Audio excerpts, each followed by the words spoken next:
Magandang araw mga ka-farming. Magbabakod kami ng aming bakanting lote. Ito yung lumang muhon. Ito yung 1. So mula dito didiretso yan para magkaroon ng guide yung boundary. Ayan, padiretso natin yan.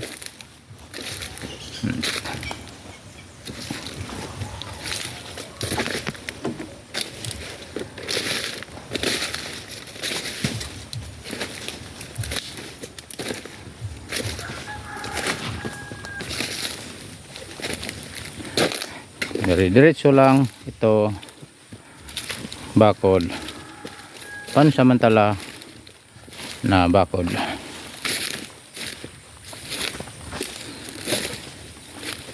Yan, ito yung boundary. Pagdating dito, ito yung bagong tanim na muhon. Tapos yama survey yung pangalawang muhon natin.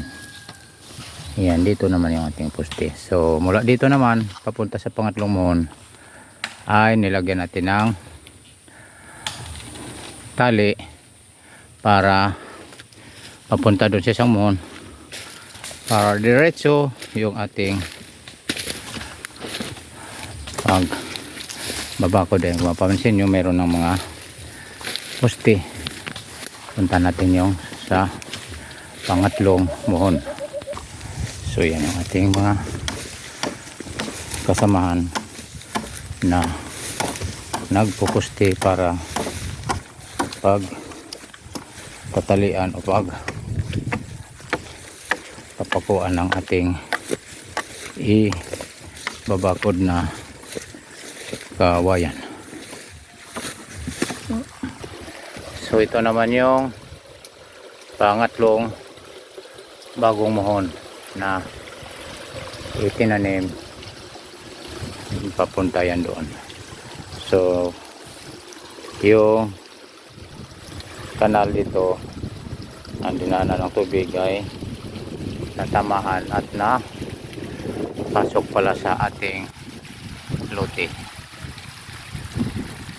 So yan yung latid o tali o straw na guide mula doon sa kabilang muhon papunta dito sa pangatlong muhon. Yan yung sa loob ng ating nasasakupan ng ating aming lote. Ayan, masukal siya. Matapos ito bakuran ay amin na yung papalinisan yan. Mamaya pag natapos na ito, mula naman dyan ay magkaroon na naman ng tali papunta doon sa pang-apat na muhon.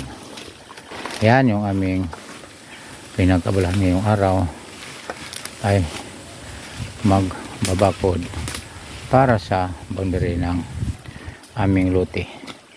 Yan muna natin ma-share. Thank you for watching.